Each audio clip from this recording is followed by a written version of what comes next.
Pam, I appreciate you giving me this chance to cook this omelet. Well, great, David. You know, you are kind of thought of as the omelet king at our extension office, as you like to treat us to an occasional omelet. All right. Well, we're going to cut the iron over here, and I'm going to use a little bit. I'm going to save this part here of the spring onion for another project that I've got going on. And I'll use, actually, you can use a spring onion all the way up, and this will give us a little bit of green right here in the omelet. And I don't have a lot of green today in the rest of it, so here we go. We'll start with that, and then with the mushrooms. Now, this is actually a portobello mushroom, and I couldn't find the shiitake mushrooms locally. Locally, shiitake mushrooms are normally what we grow here. I've helped several people grow the shiitake mushrooms, and it is a similar mushroom as far as taste and what have you, but the portobellos will do if I can't get what I want. And we'll put them in here. Of course, you could put a lot of other things in here too for the protein part of it. You could put the ham or well, you really don't need chicken. any more protein because those eggs are filled with protein. Oh yeah, I love to have a little They protein. are filled with protein. All right, pan's getting a little hot here. Let me cool it down just a touch. And a little bit of olive oil, which mushrooms do real good with butter, but every time I say butter, the nutritionists sort of cringe, so I'm gonna swap over and use a little bit of olive oil for the mushrooms. How much would you say you put in there, David? On the olive oil? Enough to keep them from sticking because I don't have a non-stick pan here. Okay. If I had a non-stick pan, I wouldn't have to use as much, but mushrooms taste a little bit better if they get a little bit of butter or oil on them, quite honestly. So there we go on that. And you know, if you had a non-stick pan, that would make your cooking job a little bit easier. Easy.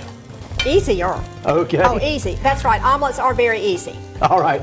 Well, I'm going to let that heat up just a little bit right there. And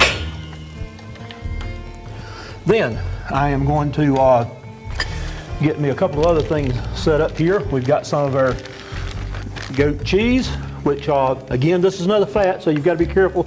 And you've told me before about the size of a dice is 3 dice is a serving, right? One dice represents 1 ounce. So you're probably putting in about 3 ounces of goat cheese. Okay. Or Gouda cheese. I'm sorry, Gouda cheese. Made from goats. And Yep. this came from the farmer's market, It right? did, it did. And we'll also get a little bit of, and you can use these mushrooms raw, but I prefer them cooked. And so that's why I'm going to pre-cook them a little bit. Got my cheese ready here. I'll get me a little bit of this pepper here. Well, now, David, did you wash this pepper? I did. Okay, I just Always want a to good make habit sure. to wash your produce.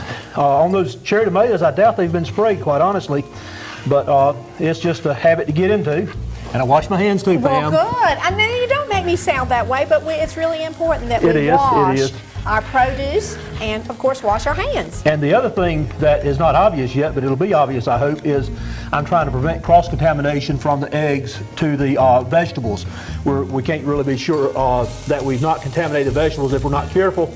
And you will notice by the time I'm finished that I'm very careful with that. Good. So anyway, I've got a few peppers right there, and we'll put in a few of these cherry tomatoes right here. I like the red cherry tomatoes because of the color contrast with the yellow of the egg, but I grow some real nice yellow cherry tomatoes too, and they will not color contrast as well, but they really taste pretty good. So here we go. All right, let me bring back my other items right here. Well, those mushrooms are looking good and tender. All right.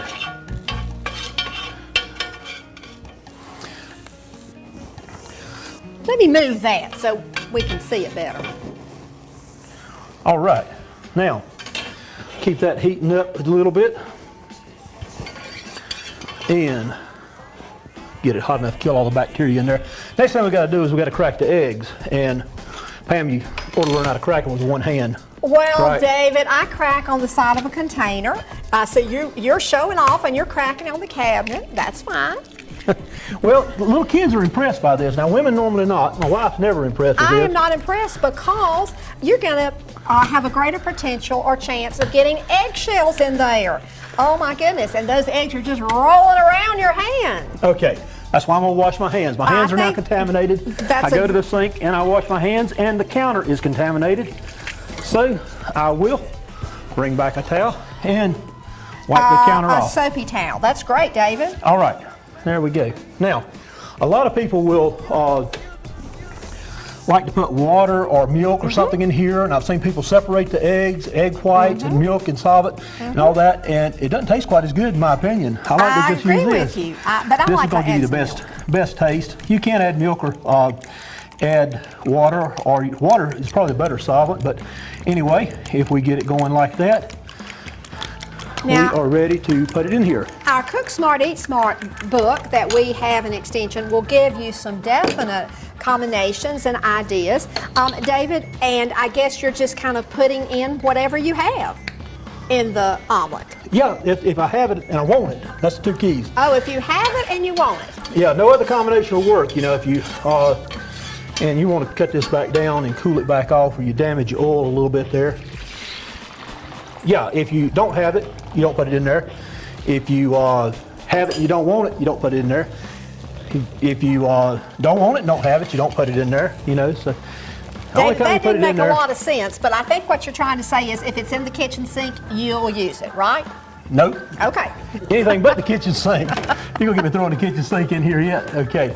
Let me put a little bit of this across here, and a little bit of this. Now I notice your pan is hot, and you're really not touching the omelet mixture at all right now. You're just letting it sit. Is that correct?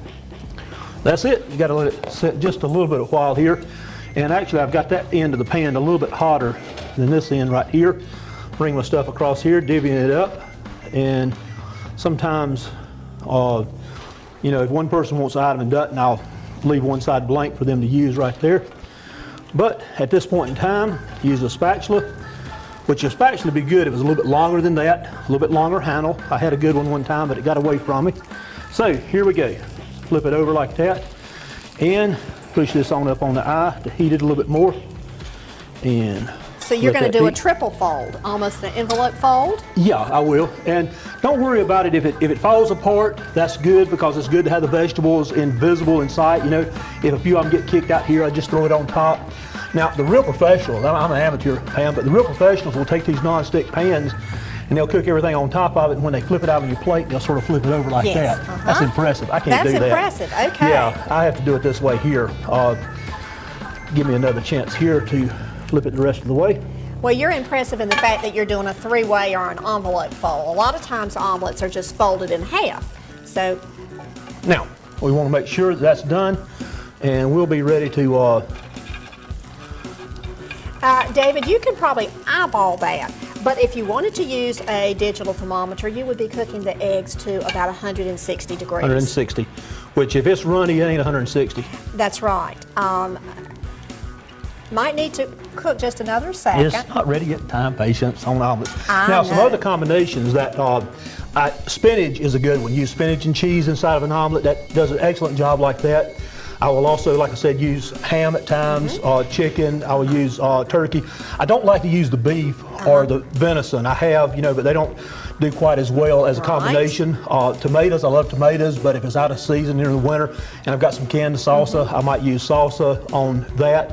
If it is the peppers, some people like to use hot peppers. I'm not much into jalapeno peppers, but I've seen it done. You could use that. And then you can use a whole range of spices, you know, like your basil. If you want to do a basil and cheese omelet like that, you could do that. You could do rosemary. There's a number of different things that you could do to make that work. Pam, you think it's good enough for you now? Well, David, not running? you're the chef, so There we go. okay. All right. That cherry tomato certainly does look great. Gives it a little bit of color, doesn't it? Yeah, that's what I say. If things fall out, you can just get them over there, and we'll cut that off. And we're David, good. you know, an omelet is one step. The next step is a frittata. And a frittata is very similar to an omelet, but you don't have to do any of the turning, and you just cook it in your pan. Right. And I bet you could do that for us for next staff conference, a frittata. Well, the trick on a frittata is a little bit lower heat than what I had here. And the other thing is, towards the end, you can cover it up and cook the top of And it a little set bit it better. a little bit better. With a frittata. But with the omelets here, these are real quick. Normally, about 9 minutes from the time I walk in the kitchen, I can have an omelet sitting on the table. And that looks pretty good, don't it? It looks delicious. Well, until next time, let's eat smart and eat local.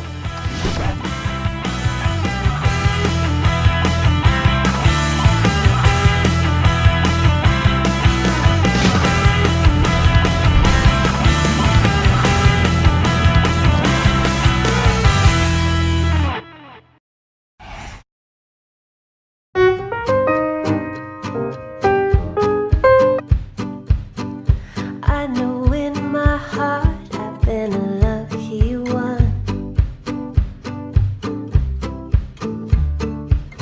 However far apart, you'll be the only one. When the days grow cold